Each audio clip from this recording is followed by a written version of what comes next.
Hello po sa inyong lahat, mga kapatid sa pananampalataya. Ngayon po ay araw ng Sabado at tayo po ay narito sa isang pagmimisyon na tayo po ay naghahasik o nagkakalat ng Ebanghelyo ng Kaligtasan sa lahat po ng mga tao sa buong Pilipinas at sa buong mundo sa pamagitan po ng pagkalat ng Ebanghelyo ng ating pong Panginoon. So, kung ating pong igagala ang ating pong paningin sa lahat na nangyayari sa iba't ibang panig po ng bansa, ay makikita po natin na lahat na lang po ng disaster, mga kasakunaan, makikita po natin sa iba't ibang panig po ng mundo. Dito po natin malalaman na yung mga mensahe po na inihula po ng ating pong Panginoong Jesucristo ay kasalukuyan na pong nagaganap sa ating pong kapanahunan. Kasi nga po, sinabi ng ating pong banal na kasulatan, isang tuldok, isang kudlit, lahat ay magaganap. Kaya po, itong nangyayari sa ating panahon na mga nakahula na po yan, na pinakamatindi po ditong nakahula ay yung kay Propeta Zacarias, na sa tatlong bahagi ng ating pong daigdig, dalawang bahagi doon ay magkakamatay yung mga tao at yung isang bahagi ang matitira.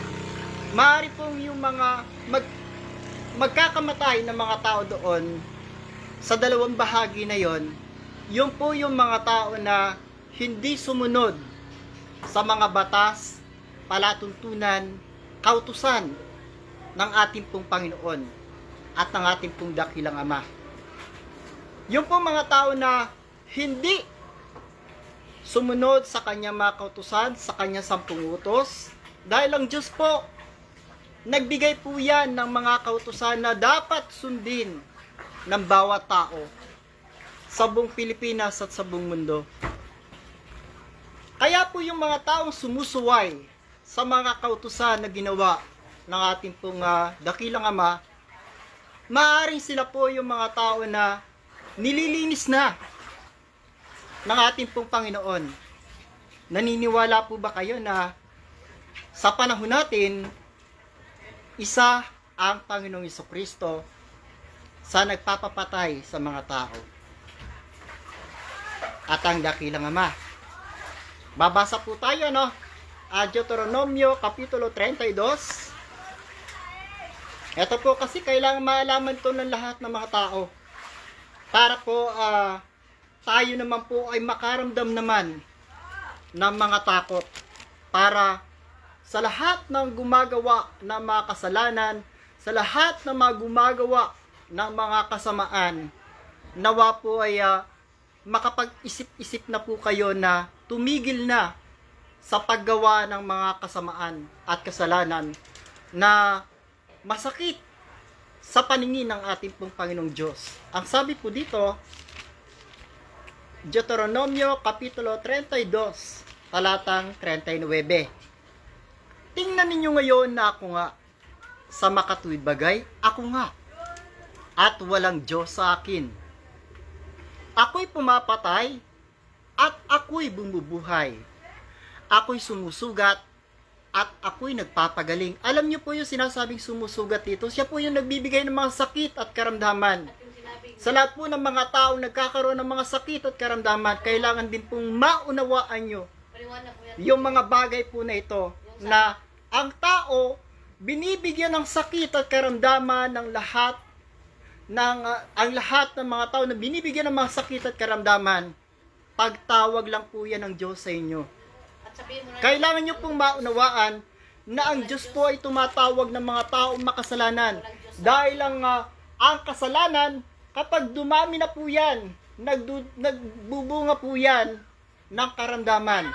At ang karamdaman, kapag hindi napagaling o hindi nagamot, magbubunga ng kamatayan. Napakaliwanag po niyan. Dahil ang sabi po ng ating pong dakilang Ama, lahat ng mga tao na kanyang iniibig ay kanya pong pinarurusahan.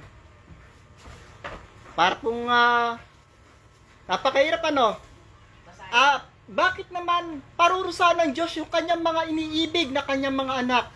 Yun po ang sinabi sa aklat ng Apokalipsis Kapitulo 3, talatang 19. Ang lahat kong iniibig ay aking sinasaway at pinarurusahan. Ikaw ngay magsikap at magsisi. Ano po, basahin na po natin para sigurado. Ito po, aklat ng Apokalipsis Kapitulo 3, talatang 19. Ang lahat kong iniibig ay aking sinasaway at pinarurusahan. Ikaw ngay magsikap at magsisi. Narito ako'y nakatayo sa pintuan at tumutuktok. Kung ang sino man ay duminig ng aking tinig at magbukas ng pinto, ako'y papasok sa kanya at hahapong kasalo niya at siya'y kasalo ko. So napakaliwanag po na ang mga sakit po pala na yan na inyong nararanasan at nararamdaman ay bunga ng inyong mga kasalanang ginawa sa ating Panginoon at sa ating pong dakilang Ama. Bilang pagtawag niya sa inyo upang sabihin ng Diyos, naririto lang ako, nakatanaw sa inyong lahat na mga ginagawa. Nakikita ko yung lahat ng mga kasamaan ng inyong ginagawa. Dahil yun din po yung sinabi ni Propeta Jeremias. Jeremias, Kapitulo 16, talatang 17. Maliwanag po itong lahat na pinapaalam ko po sa inyo. Ang sabi po ng Panginoon, sapagkat ang aking mga mata ay nangasa lahat ng kanilang lakad. Lahat po ng ginagawa ng tao, nakikita ng Diyos. Maging mabuti o masama o nakatago o nakalihim, nakikita po niya yung lahat. Sapagkat ang aking mga mata ay nangasa lahat ng kanilang daan, sila'y hindi nakukubli sa aking mukha. O kita nyo naman po, walang maililihim, walang maitatago. O nangalilingid man ang kanilang kasamaan sa harap ng aking mga mata. Bakit? Kasi po, yung mata ng Diyos, mas malupit po yan kung meron kayong mga CCTV camera. Kasi yung CCTV camera ninyo, kung ano lang yung nakikita niya, yun lang yung makikita ng CCTV ninyo, nakaiba sa mata ng Diyos. Tagus-tagusan po yan, lagus-lagusan niya, kahit magtago ka pa sa pinakamakapal na bakal, makikita ka pa rin ng Diyos. Dahil ang sabi po niya sa Jeremias Kapitulo 23, talatang 23, ako bagay Diyos lamang sa malapit, sabi ng Panginoon, at hindi Diyos sa malayo. May makapagkukublibagang sino man sa mga lihim na dako na hindi ko makikita siya. So napakaliwanag po mga kapatid sa pananampalataya, wala po tayong maitatagot, wala po tayong maililihim sa ating pong Diyos, sa ating Panginoon at sa ating dakilang Ama. Kahit ang ating puso, malalaman po niya kung ano ang nilalaman ng puso mo.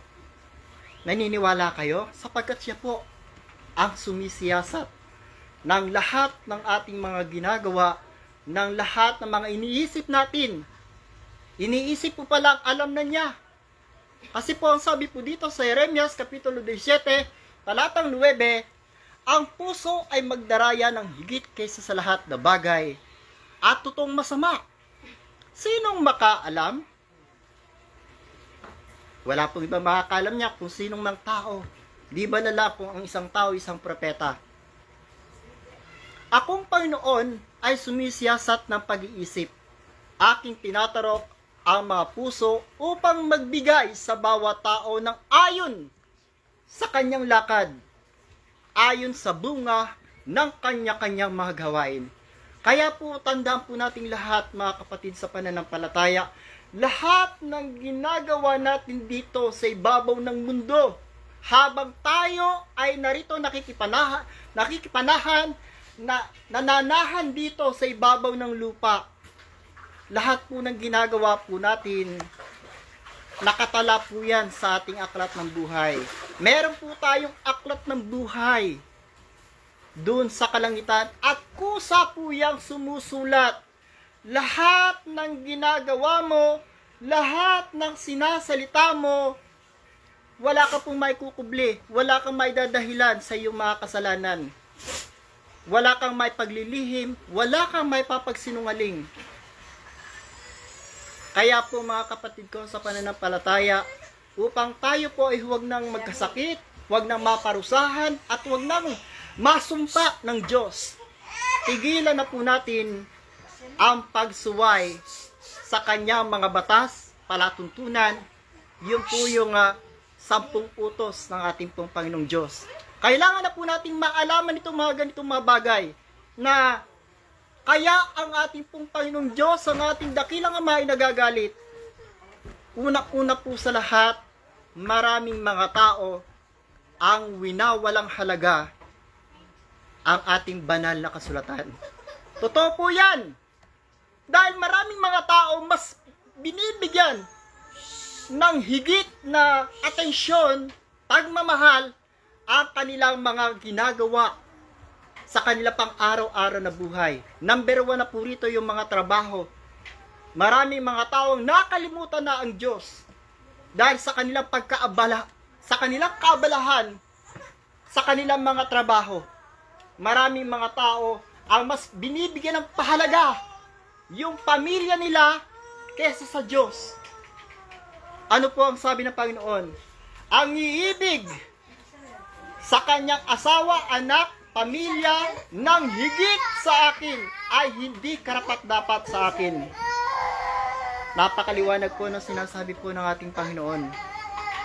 Tanda po natin lagi mga kapatid sa pananampalataya, lahat ng nangyayari at nagaganap sa ating pong kapaligiran, sa ating pong kapanahunan, lahat ng mga disaster na ito, may kinalaman po dito ang tao.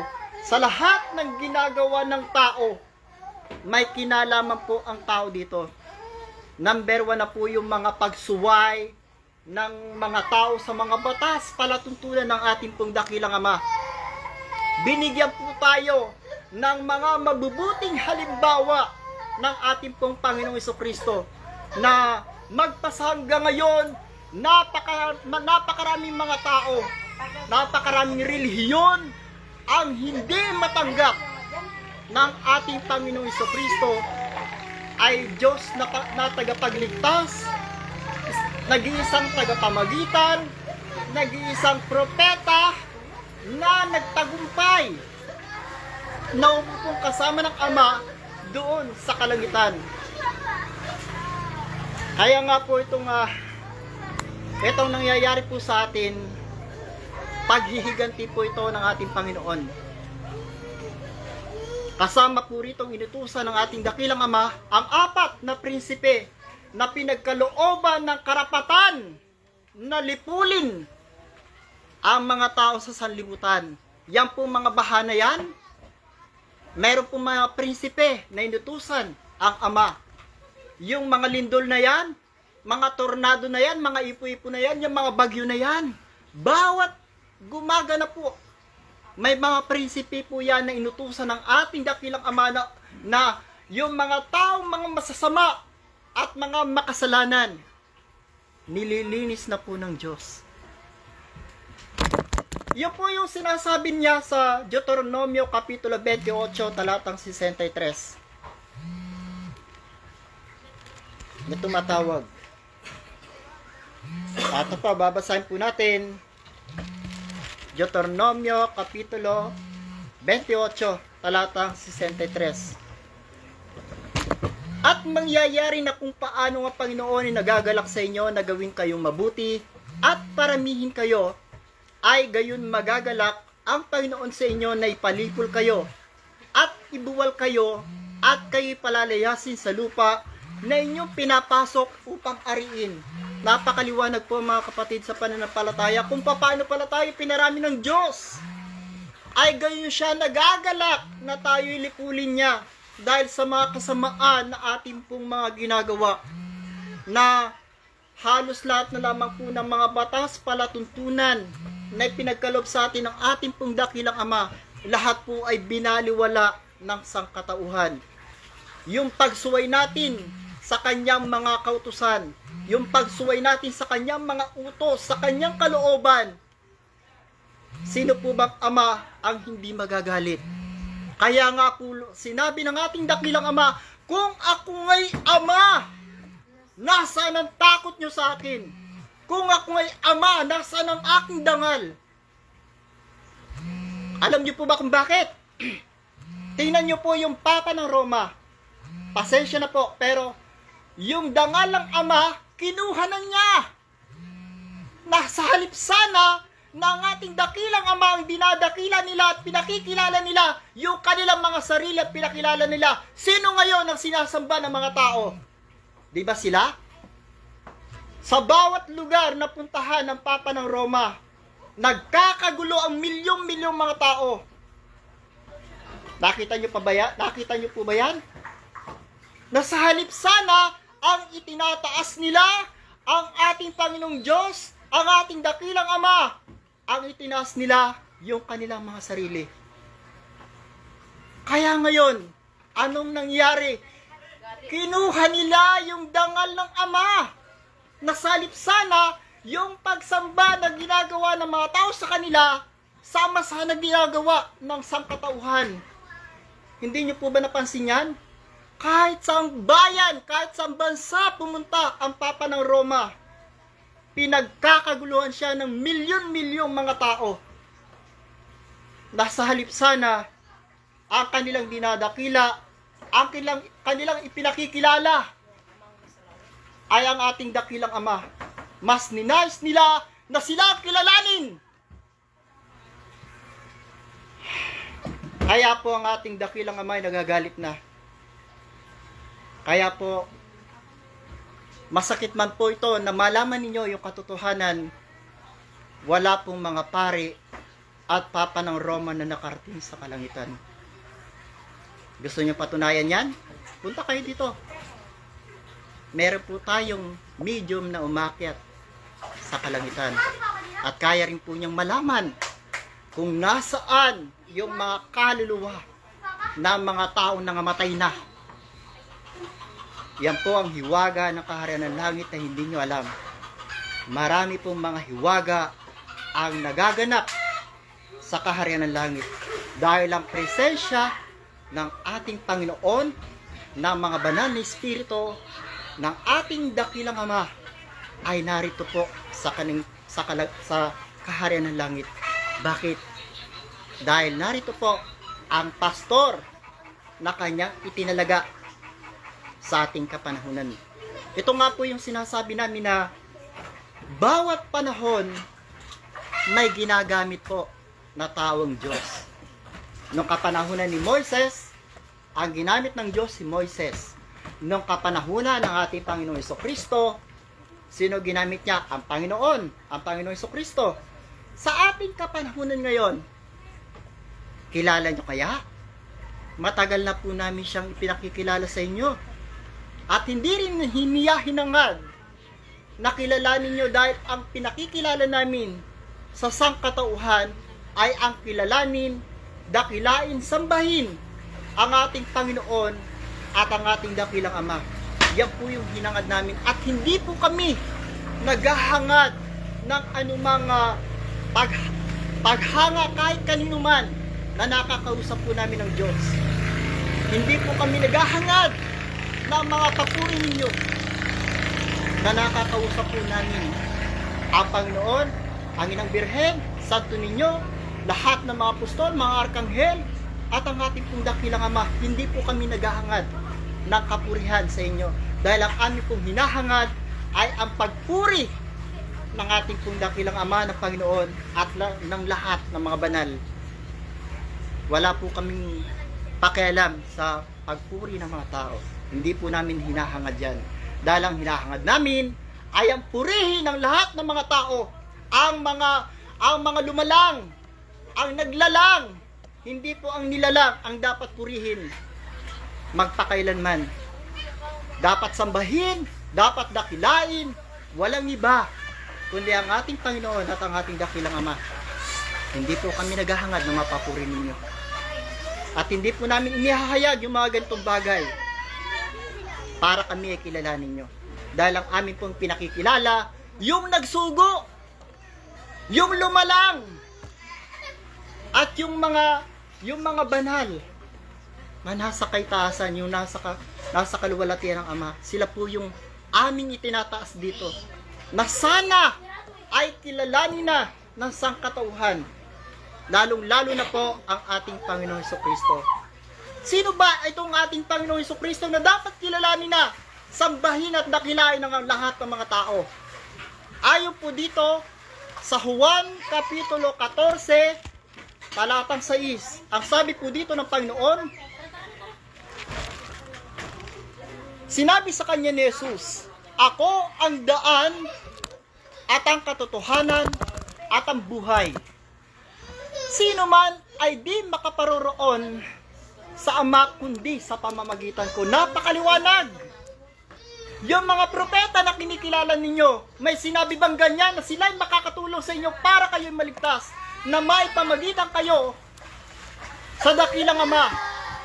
Subalit ang Panginoon, napakaliwanag niya sinabi, ako ang daan ng katotohanan at ang buhay, walang sino man ang makararating sa dakilang Ama kundi sa pamamagitan ko. Pero bakit magpasangga ngayon, hindi nyo kinikilala ang ating pong Panginoon na siyang gumaganti sa lahat ng mga tao na hindi kumilala sa Kanya, na hindi kumilala sa Kanyang Ebanghelyo? Para malaman nyo katotohanan na ito, sige po, basahin natin ang Kanyang sinabi. Ikalawang Tesalonika, basahin po natin ang Kanyang sinabi dito sa Ikalawang Tesalonika, Kapitulo 1, talatang 7 hanggang 9. At kayong mga pinigati, bigyang kasama namin ng kapahingahan sa pagpapakahayag ng Panginoong Hesus. Napakaliwanag po.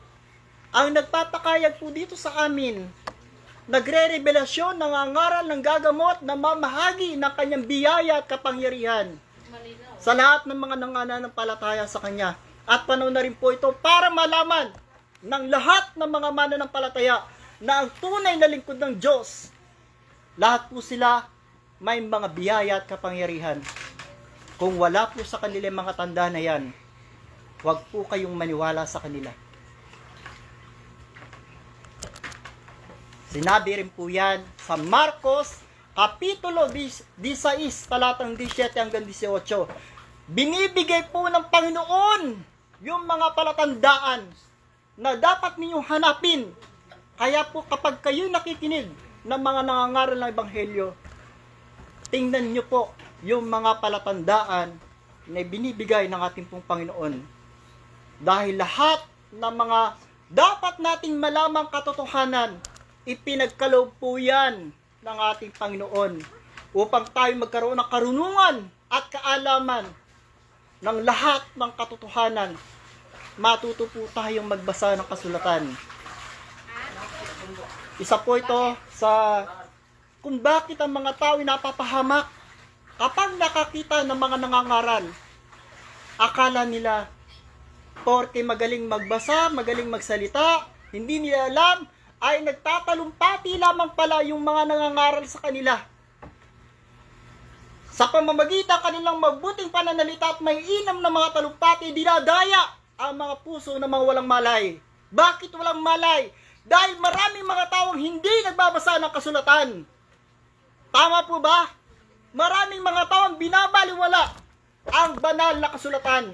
Maraming mga taong hindi nagbabasa ng banal na kasulatan, na dapat sana ay ginagawa ito ng sangkatauhan, na ginagawa ng mga tao upang maalaman ninyo ang kalooban ng ating dakilang Ama sa lahat ng mga tao. Dahil lahat ng mga sinabi ng Diyos ay nandyan po sa Biblia. Yung mga gagabay sa ating buhay, kung paano tayo mamumuhay ng may kabanalan, upang tayo ay magkaroon ng kaligtasan, upang maiwasan natin yung mga sumpa na yan, mga kaparusahan na yan, kung ating susundin yung lahat ng ating mga maalaman, mga mapapag-aralan natin sa banal na kasulatan, magkakaroon tayo ng mga kaalaman upang tayo ay makapamuhay ng may kababaang loob, ng may pag-ibig sa kapwa, dahil iyan po yung tinuturo ng ating Panginoon na hindi ninyo matanggap, magpasanggap mula noon hanggang sa ngayon, hindi nyo pa rin matanggap ang Panginoon na ang tanging hinangad niya ay maligtas kayong lahat. Dahil yun po yung kanyang ninais sa ating lahat. Basahin po natin Juan Kapitulo 3, talatang 16. Yan po ang hinangad. Balikan po natin yung ating pong binabasa. Ang sabi po dito, sapagkat gayon na lamang ang pagsinta ng Diyos sa sanlibutan, na ibinigay niya ang kanyang bugtong na anak, upang ang sinuwang sa kanya'y sumampalataya ay huwag mapahamak, kundi magkaroon ng buhay na walang hanggan. Napakaliwanag po. Bakit hindi nyo matanggap ang regalo ng ating dakilang Ama sa sangkatauhan? Bakit hindi nyo matanggap ang ating Panginoon na napakaganda po ng kanyang hinangad sa lahat ng mga tao, na ang lahat ng mga tao na ibig niya, lahat ng mga tao ay mga ligtas. Kaya po ang sabi pa ng Panginoon, sapagkat hindi sinugo ng Diyos ang anak sa sanlibutan upang hatulan ang sanlibutan, kundi upang ang sanlibutan ay maligtas sa pamagitan niya. Ito po ay naganap nung kapanahunan niya. Nung siya'y buhay pa, nung siya'y tao pa. Kaya po tama naman yung sinasabi ng mga kapatiran nating mga Iglesia ni Cristo. Tao po ang ating pong Panginoong Kristo. Totoo po yun. Subalit yun po yun ang panahon niya na siya'y nabubuhay pa. Tao talaga siya. Subalit bakit naman po ganoon, mga kapatid? After 3,000 years, tao pa rin ang pinapangaral nyo sa Panginoon. Ito lang po sasabihin ko sa inyo. Ang isang bata ba, after 3,000 years, mananatili ba yung isang bata? Simple lang po yan. Sinabi ko sa inyo ha. Pag-isipan nyo po yan, pagbulayan nyo po yan, ng isang bata ba, after 3,000 years, bata pa rin. Ewan ko lang. Kung meron kayong isip, malalaman nyo kung ano ibig ko sabihin. Dahil sa ating pong kapanahunan ngayon, nasa spiritual being na po ang ating pong Panginoon.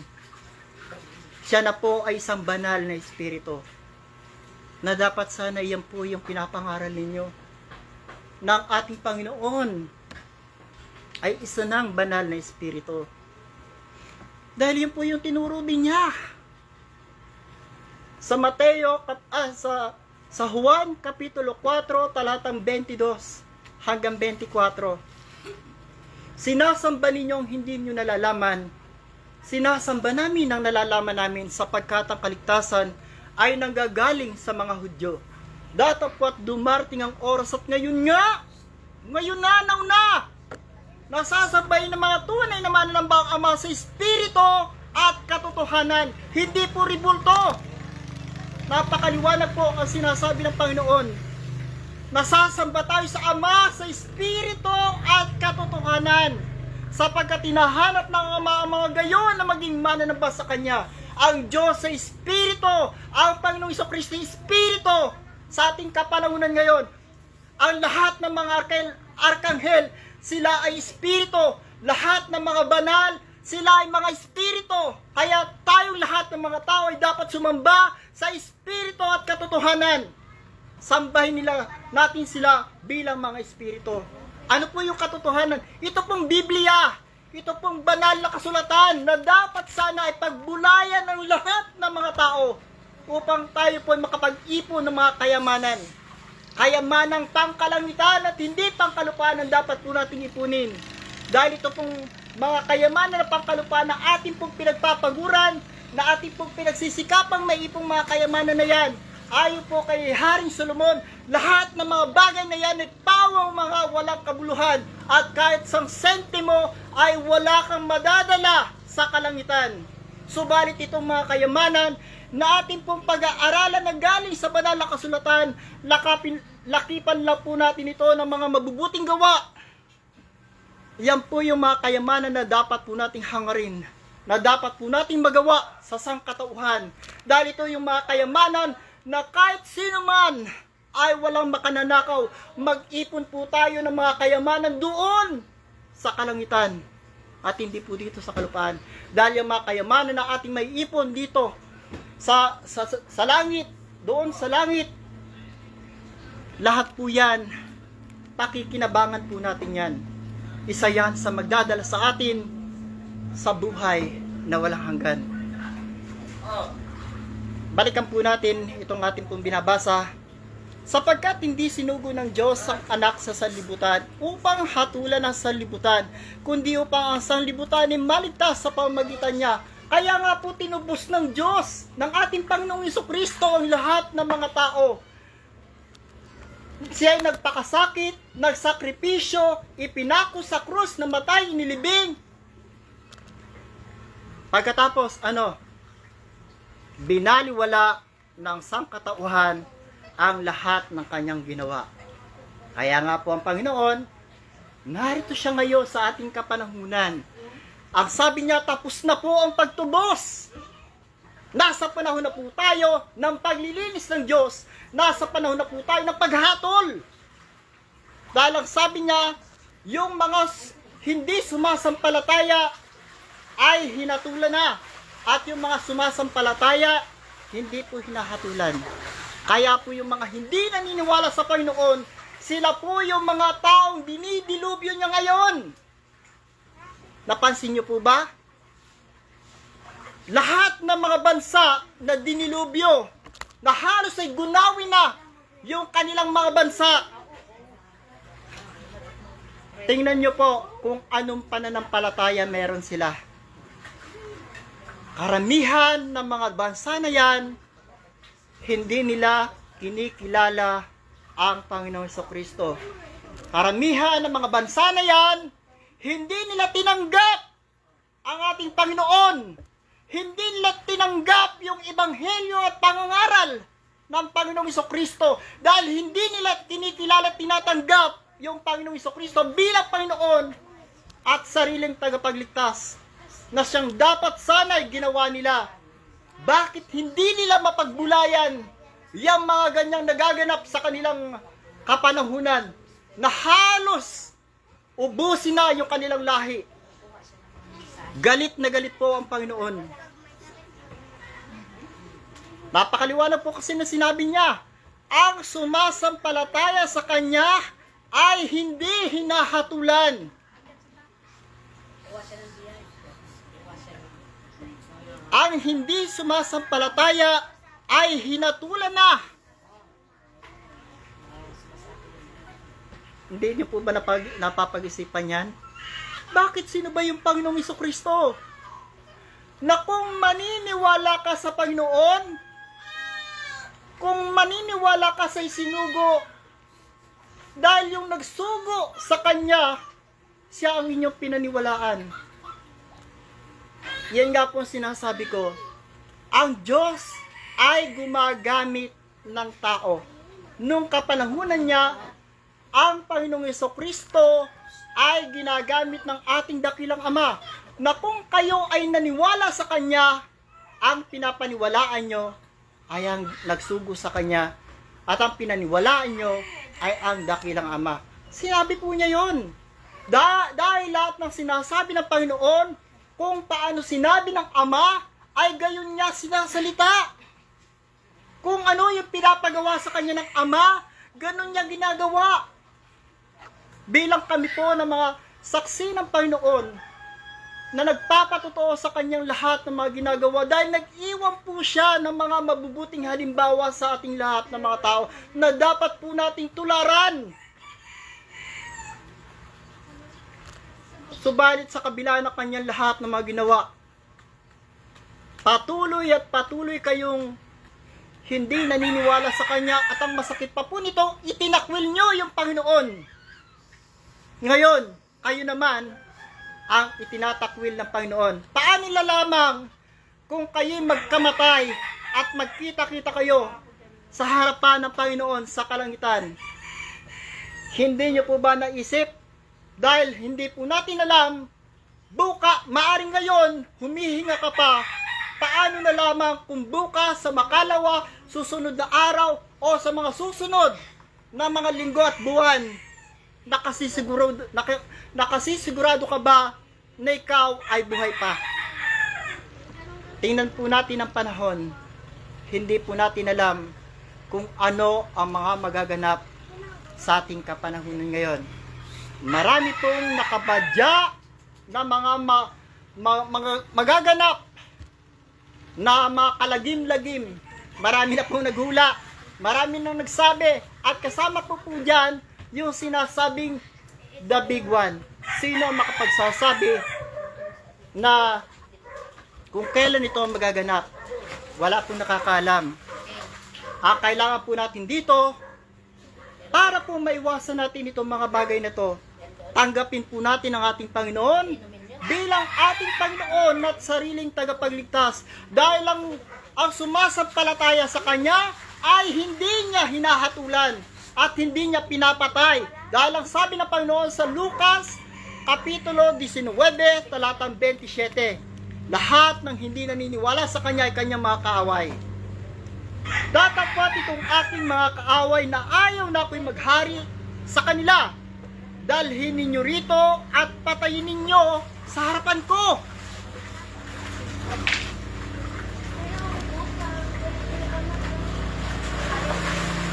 Tama po ba ang pagkarinig ninyo? Opo, nung kapanahunan niya, panahon po yun ng pagtubos, na ang mga tao iniibig niya, na ayaw niyang magkamatay yung mga tao. Pero sa ating kapanahunan ngayon, na binaliwala daw ninyo ang kanyang pagkamatay, binaliwala ng sangkatauhan ang kanyang mga hirap, mga sakripisyo, ang kanyang pagpapakasakit, at ang kanyang pagkamatay sa krus ng Kalbaryo, binaliwala ng sangkatauhan. Kaya ngayon, ang Panginoon ay gumaganti. Kaya mga kapatid sa pananampalataya, panahon na para kilalanin natin ang kaisa-isang tagapagligtas, ang kaisa-isang tagapamagitan na sinugo ng ating dakilang Ama. Walang iba kundi ang ating Panginoon sa Kristo. Sa ayaw nyo at sa gusto, kailangan nyo pong gawin yan. Dahil kung nais nyo pa na magkaroon ng kaligtasan, nasa Kanya po ang buhay. Nasa Kanya po ang inyong mga kaligtasan. Ulitin ko lang po, ang sumasampalataya sa Kanya ay hindi hinahatulan. Ang hindi sumampalataya ay hinatulan na, sapagkat hindi siya sumampalataya sa pangalan ng bugtong ng anak ng Diyos. Alam niyo po ba hiwaga dito? Yung mga tao na ayaw tumanggap sa Panginoong Jesucristo sa ating kapanahunan ngayon, sila yung mga tao na nabuhay nung panahon ng Panginoong Jesucristo na ayaw siyang tanggapin. Sila yung mga tao na nagpapatay sa Kanya sa krus ng Kalbaryo. Nung bumalik yung kanilang mga kaluluwa, nagkaroon sila ng mga panibagong katawan. Subalit ang mga kaluluwa nila ganun pa rin. Sila pa rin. Kung ano yung ugali nila nung sila'y namatay at muling nabuhay, ganun pa rin. Hindi pa rin nila matanggap ang ating Panginoon. Ngayon, tanggapin ninyo kung ano ang inihahatol ng Panginoon. Ulitin po natin, yung ating pong binabasa doon po sa aklat ng Tesalonica. Kaya po itong mga nangyayari, hindi po natin ito hinahangad na mangyari sa kanila. Subalit, kailangan po itong mapagbulay-bulayan ng mga taong yaon. Lalong-lalo na po yung iba't ibang mga bansa na matitindi pong dilubyo na nagaganap. Meron pa pong bansa na ang demonyo ang kanilang sinasamba. Wala kayong takot sa Diyos. Meron pa po akong kung ano-ano po yung ginagawa. Tingnan nyo na lamang po kung ano yung mga sinasamba ng mga bansang dinidilubyo ngayon. Kung sino yung kinikilala nilang Diyos. Yan po ang bibigay kong palaisipan sa inyo. Sino yung mga Diyos o yung kinikilala nila na tagapagligtas nila at Diyos nila?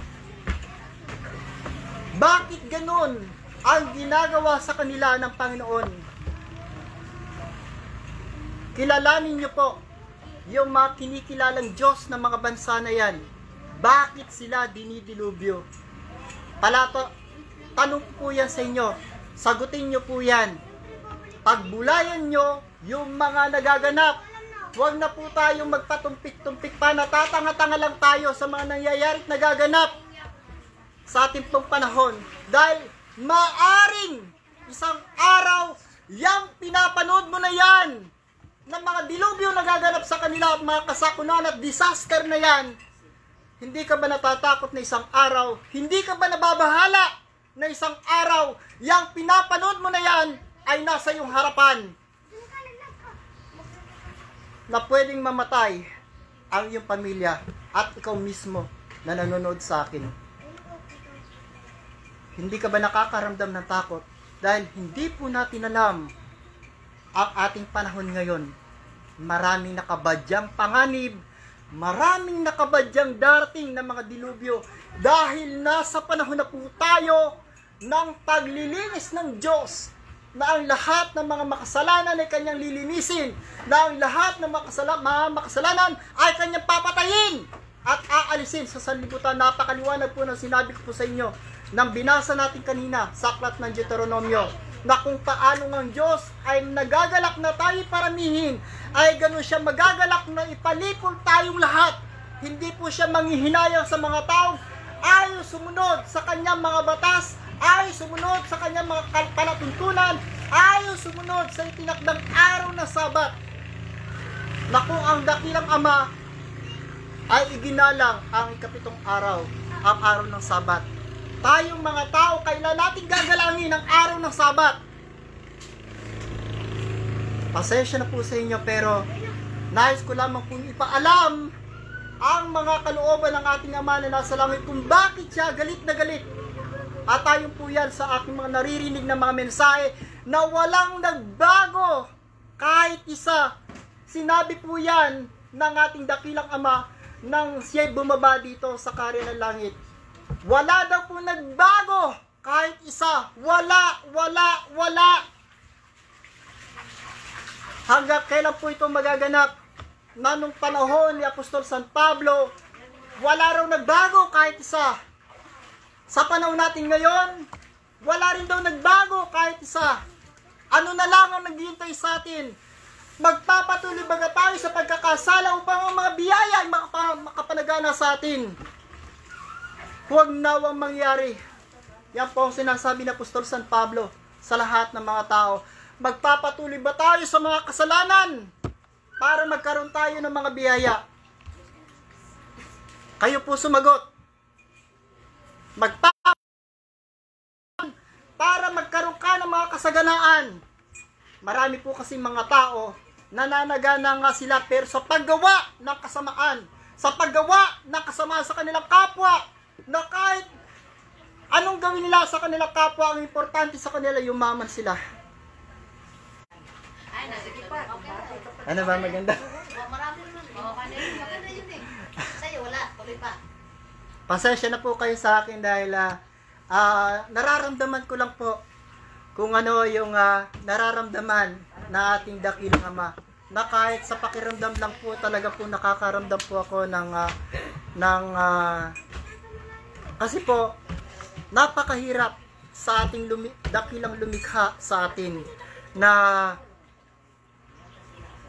lahat ng mga bagay ay ginawa niyang mabuti. Subalit sa mga tao na kanyang nilalang, parang wala po siyang makitang mga kabutihan. Kaya nga po napakaliwanag ng sinabi niya, wala daw po nagbago kahit isa. Wala kahit isa. Di po ba napakasakit sa isang lumalang na ang kanyang mga nilalang walang galang at pagrespeto sa kanya. Kaya po ito yung sinasabi ng ating pong dakilang Ama, kung ako nga'y ama, nasaan ang aking dangal? Ninakaw na ng iba. Kung ako nga'y Panginoon, nasaan ang takot niyo sa akin? Kaya mga kapatid sa pananampalataya, tuloy po natin yung ating pong binabasa, ang paghihiganti ng Panginoon. Ang sabi po dito, at kayong mga pinigati ay bigyang kasama namin sa ng kapahingahan sa pagpapakayag ng Panginoong Hesus mula sa langit, na kasama ang mga anghel ng kanyang kapangyarihan na nasa nagniningas na apoy. Hindi niyo po ba naisip, bakit kasama ng Panginoon yung mga anghel?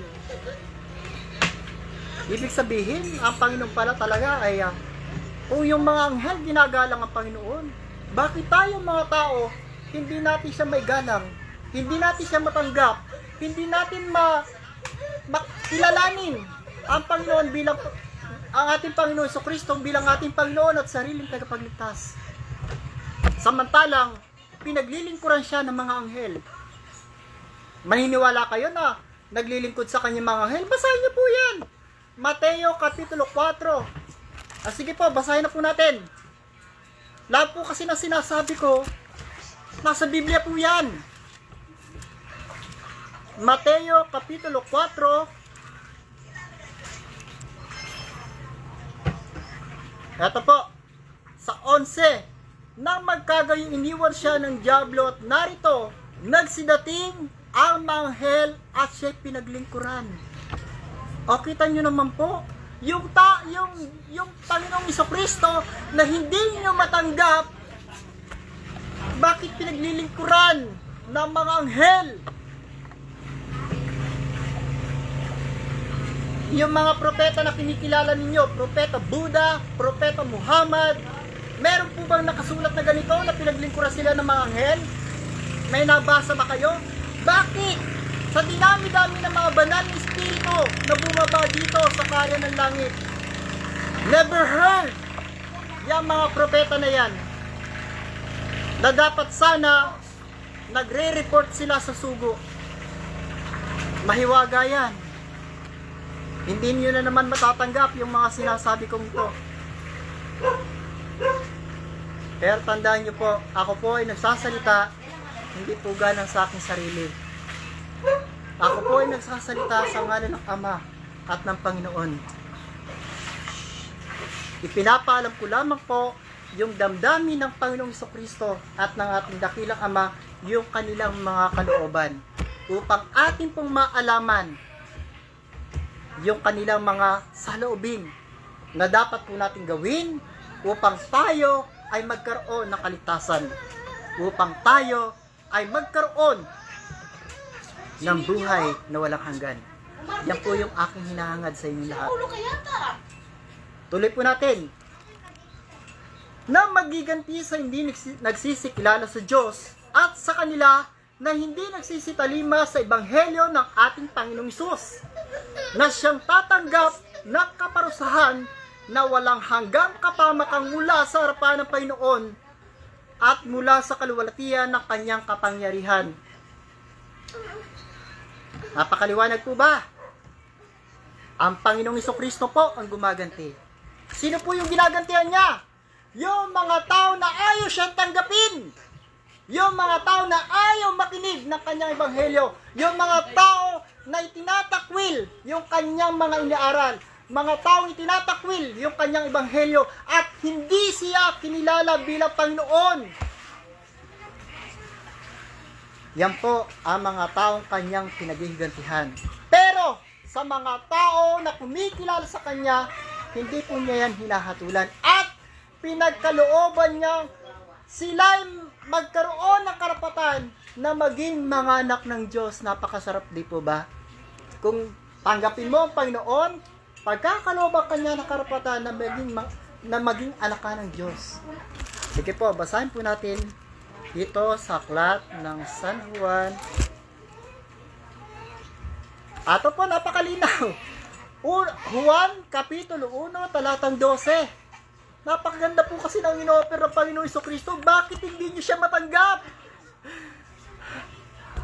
Ano ba, luluhod pa ako sa inyo? Datapwat ang lahat ng sa kanya nagsitanggap ay pinagkalooban niya sila ng karapatang maging mga anak ng Diyos. Sa makatwidbagay ang mga nagsisampalataya sa kanyang pangalan. Napakasarap di po ba? Bakit hindi nyo matanggap ang Panginoon? Kayo ng mga bansa na hindi tumatanggap sa Panginoon. At sa halip na ipangaral nyo yung kanyang mga mabubuting gawa, mga magagandang halimbawa na pinakita ng ating Panginoong Jesucristo. Puro kasamaan pa ang sinasabi nyo sa kanya, tawang mga kabulaanan na pinapangaral nyo sa Panginoon. Pati yung mga apostol, ayaw nyo tanggapin. Meron po akong isang napanood na mga ngaral na Muslim.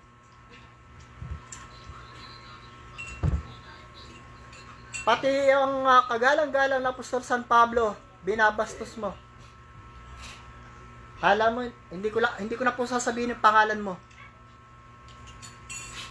Hindi ka na naniniwala sa Panginoon. Matakot ka sa lahat ng iyong pinapangaral. Dahil lahat ng sinasabi mo, yan ang hahatol sa iyo sa huling araw. Yan ang sabi ng Panginoon. Ang mga salitang iyong sinalita, ang siyang sa iyo hahatol sa huling araw. Yan ang sinabi ng Panginoon sa iyo. Pakatandaan mo yung lahat ng iyong mga sinabi, lahat ng mga ipinangaral mong mali tungkol sa Panginoong Jesucristo, lahat ng mga sinabi mong yan, ang siyang sa iyo hahatol sa huling araw. Kaya huwag kayong magtaka. Tingnan ninyo yung mga bansa na dinidulubyo ngayon, ultimong yung mga bansa na nasa disyerto. Bakit ang disyerto ay binabaha? Hindi po ba kayo nagtataka niyan? Ibig sabihin, parusa yan. Pinaparusahan na ng Diyos yung mga taong ayaw kumilala sa Panginoong Jesucristo. Yung mga taong ayaw siyang kilalanin. Ako po yung nagsasalita at nangangaral upang ang sino mang sumampalataya sa Panginoong Jesucristo ay magkaroon po ay hindi po mahatulan. Ang sino mang sumampalataya sa Panginoong Jesucristo ay magkaroon ng kaligtasan.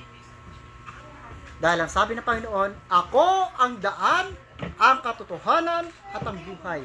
Walang makaparoroon sa Ama kundi sa pamamagitan ko. Napakaliwanag, ano po.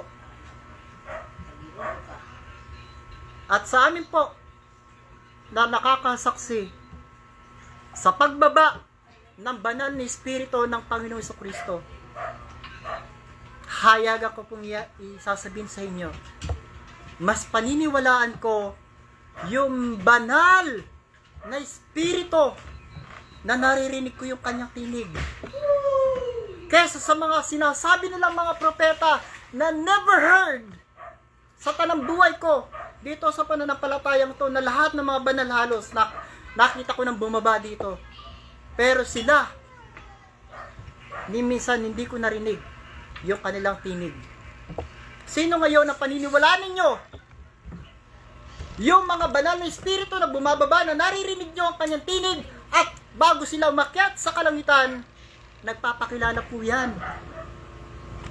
Pumipirma po sila ng kanilang mga pangalan. Kaya yung sinasampa namin dito mga banal na Espiritu, alam namin, kilala namin kung sino yung bumaba. Dahil nagpapakilala po sila. Kung si kagalang-galang San Miguel Arcangel ang bumaba, magpapaalam po yan. Sasabihin niya kung anong pangalan niya. Kung ang Panginoong Jesucristo ay bumaba, sasabihin niya yung pangalan niya. Yung sinasabi niyo naman po, puro mga karumal-dumal espiritu.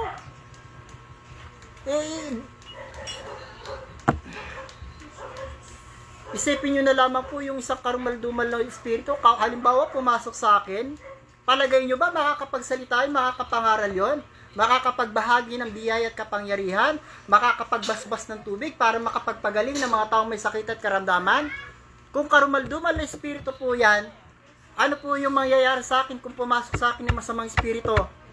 Siyempre, magwawala ako, mananakit ako, magsisigaw ako dito. At hindi ako makakapangaral. Mananakit ako ng tao kung masamang espiritu ang pumasok sa akin. Pero kapag banal na espiritu, mangangaral, manggagamot, magbabahagi ng mga biyaya at kapangyarihan, mahiwaga po yan, mga kapatid ko sa pananampalataya. Kaya po yung lahat ng mga may third eye, pumunta po kayo dito sa Karya ng Langit at wag na wag po kayong sasaksi ng hindi katotohanan. At sinasabi ko na po at isang babala sa inyo na sa oras na kayo ay maghatol at maghayag ng mga kasinungalingan at kabulaanan na inyong nasaksihan, ay baka po tigpasin ni San Miguel Arcangel ang iyong leeg at bumagsak ka at mangisay ka. Kasi yung ulo pala ng iyong kaluluwa ay napugot kapag ikaw ay nagsaksi ng hindi katotohanan. Lahat po ng sasaksihan mo ay dapat katotohanan ihahayag mo sa lahat ng mga tao dahil bawal ang magbubulaan dito sa Karya ng Langit. Yan po ang sinasabi ko sa inyo. Kaya po kami ng mga nangangaral, at tandaan nyo po, hindi po ako mangangaral nang hindi po ako binigyan ng karapatan ng ating pong Panginoong Jesucristo. Hindi ko naman po ipagmamalaki na ako po'y nakausap niya. Mahirap po paniwalaan, ano? Ganyan po dito sa Karya ng Langit, marami po kayong mga hiwaga na matutuklasan dito. Na ang Diyos po na sinasamba namin dito, buhay, magpakailanman. Subalit ang Diyos na sinasamba ninyo, magmula nung kayo sinilang sa sanlibutan, magmula noon hanggang ngayon na kayo'y matanda na, lahat ng mga puti ng buhok ninyo puti na, yung mga buhok ninyo puti na, yung iba may tungkod na, yung mga Diyos na sinamba nila kahit minsan, yung tinig, hindi nila narinig. Never heard. Sino po yung paniniwalaan nyo? Yung banal na espiritu na naghahayag, nangangaral, nanggagamot, namamahagi ng mga biyaya at kapangyarihan, o yung sinasamba ninyo na magmula ng inyong pagkabata hanggang sa kayo matatanda na, hindi nyo narinig ang tinig. Yan po ang kaibahan ng Kaharian ng Langit na akin po natagpuan. Sa lahat ng pananampalataya, kailangan na po itong mahayag sa lahat ng tao sa buong Pilipinas at sa buong mundo na ang ganitong pananampalataya, ito po yung pananampalataya kasi na dinaanan ng ating Panginoon Jesucristo, ng kanyang mga apostol, ng mga naunang propeta, ni Amang Abraham, ni Ninunong Moises, lahat ng mga banal, ito po yung kanilang original na dinaan ng daan kung bakit sila nakarating sa kaluwalhatian ng ating Ama na nasa langit. Dahil ito pong pananampalataya na aming ipinakikilala sa inyo, ang Kaharian ng Langit, ang siyang tunay at original. Bakit ko nasabi? Dahil ang Ama, Anak, Espiritu Santo, ang Santissima Trinidad, na kahit kailan na hindi ninyo pinaniwalaan. Kung hindi kayo maniniwala sa Santissima Trinidad, huwag na rin kayong maniwala na may kaligtasan pa. Dahil ang tagapagligtas, nandun po sila. Ang Magnificent Three na sinasabi ng pastor. Ang Ama, Anak, Espiritu Santo, na kung hindi nyo paniniwala niya Santissima Trinidad na yan, huwag na rin kayong maniwala na may kaligtasan pa kayo. Dahil sila, yung Magnificent Three na yan, ang mga tunay na tagapagligtas. Ito po yung aking pong huling mensahe para po sa inyo lahat.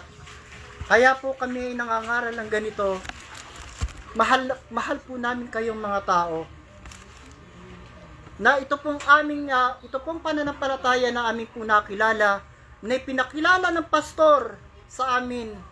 Marami na po akong pinuntahan ng mga pananampalataya. Mga pananampalataya na walang espiritu. Pasensya na po, pero ito po ay base sa aking mga napag-aralan, nakita, nasaksihan. Maraming pananampalataya ang mga walang espiritu. Bakit ko nasabi? Kayo pong sumagot. Ha?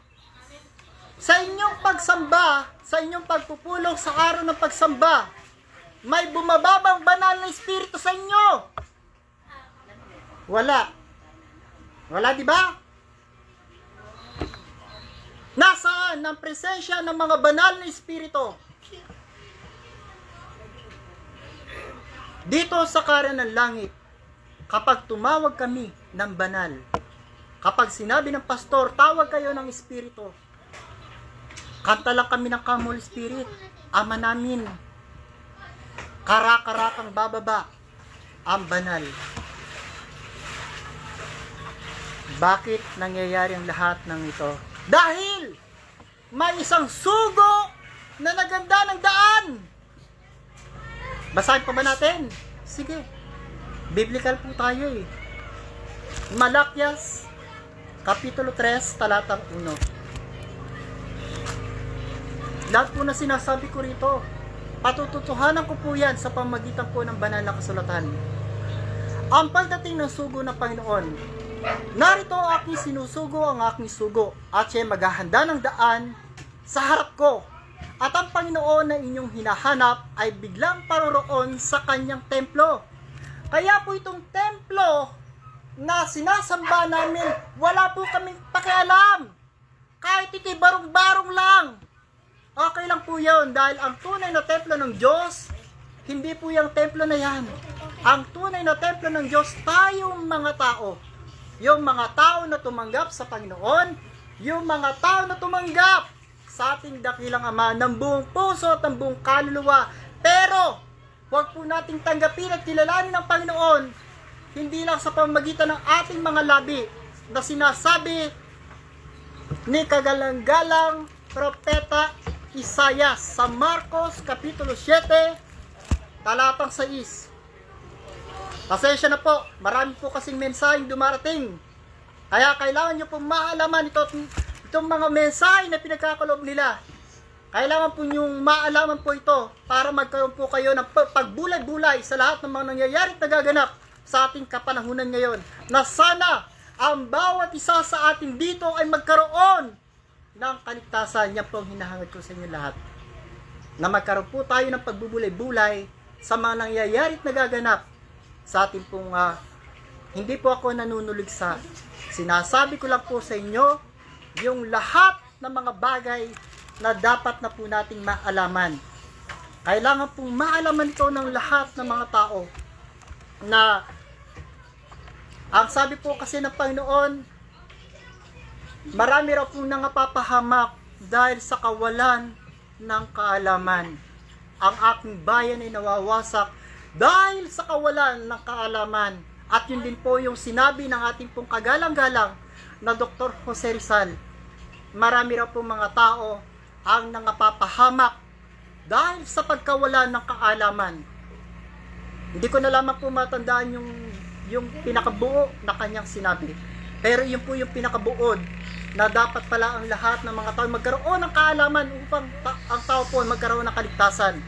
Ang sabi po dito sa Marcos Kapitulo 6, talatang 7, huwag naman po sana ganito ang gawin nating pagsamba sa Panginoon.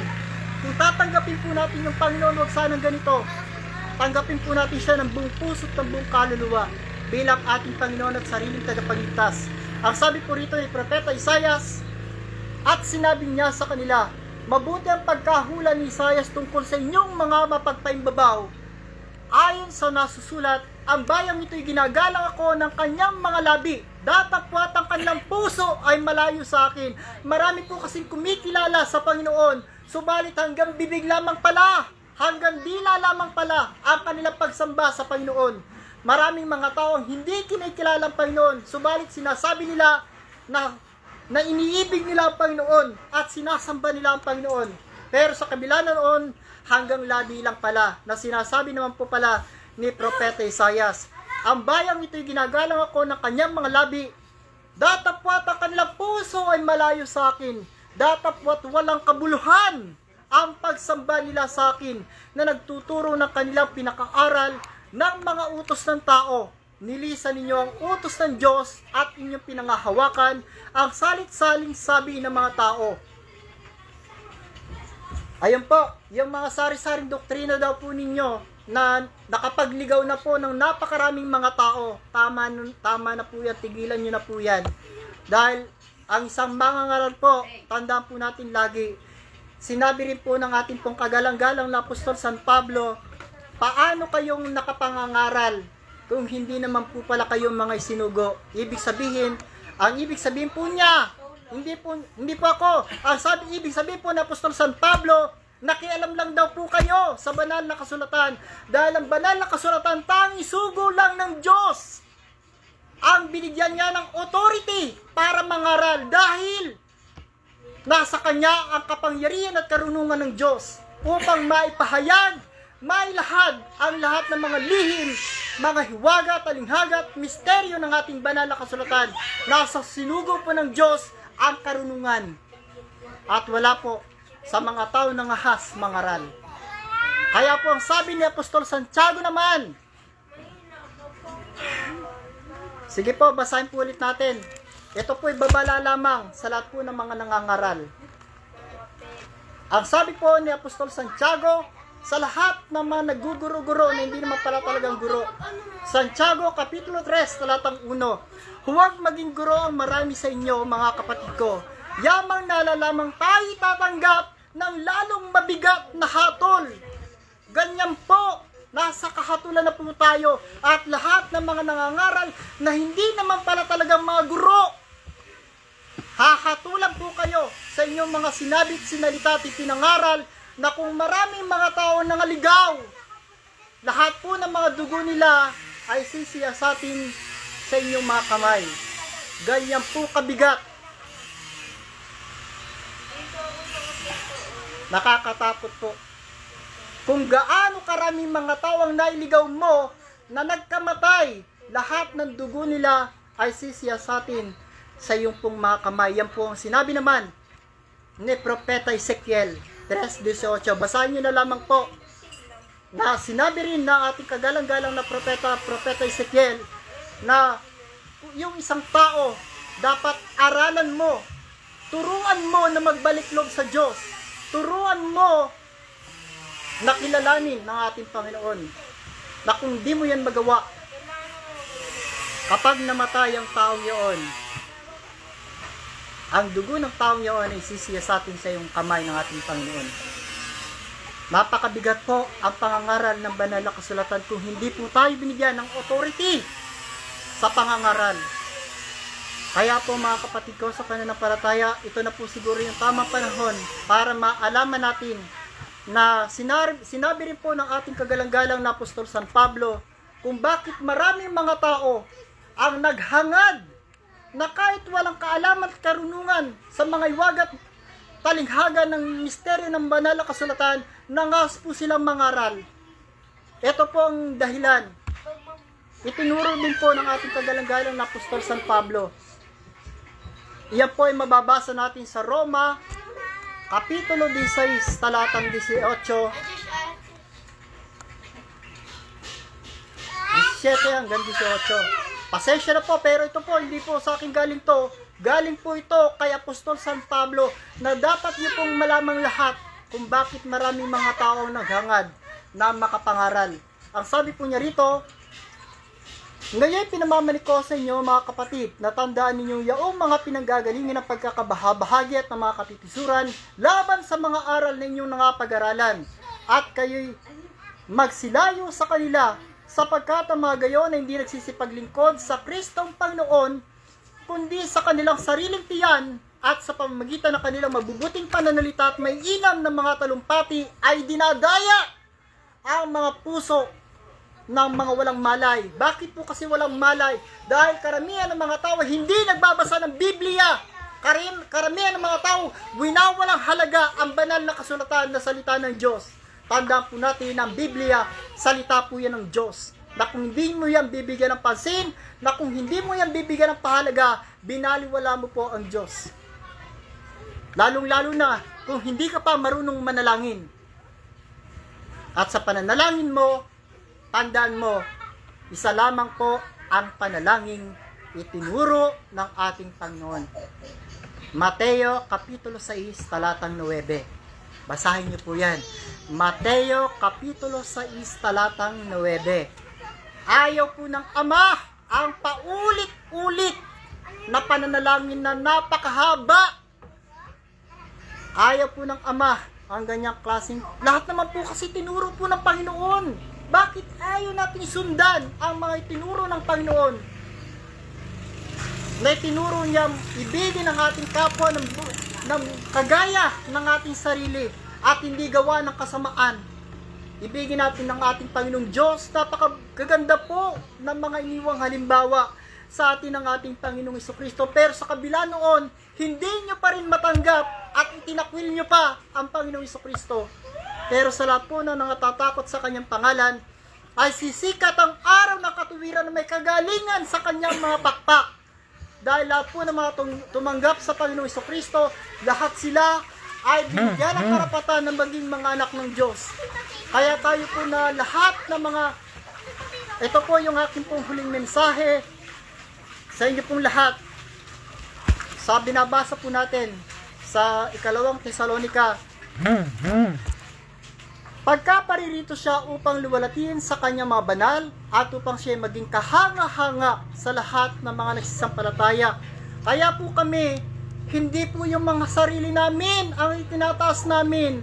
Ang itinataas po natin dito, ang hinahangad natin na sumikat po dito, walang iba kundi yung ating Panginoong Jesucristo at ang ating dakilang Ama at yung lahat ng mga banal doon sa kaitaasan. Sila po yung pinasisikat namin dito, hindi po kami. Ginagamit lang po kami. Kaya nga po sabi dito, sapagkat ang aming patotoo sa inyo ay pinaniwalaan na kung kayo po ay maniniwala sa lahat ng aming po mga sinabi tungkol sa ating Panginoon, napakaliwanag po ng sinabi niya. Pagka paririto siya upang luwalatin sa kanyang mga banal at upang siya magiging kahanga-hanga sa lahat ng mga nagsisampalataya sa araw na iyon, sapagkat ang aming patuto sa inyo ay pinaniwalaan. Dahil wala pong ibang Panginoon na makapagliligtas po sa atin.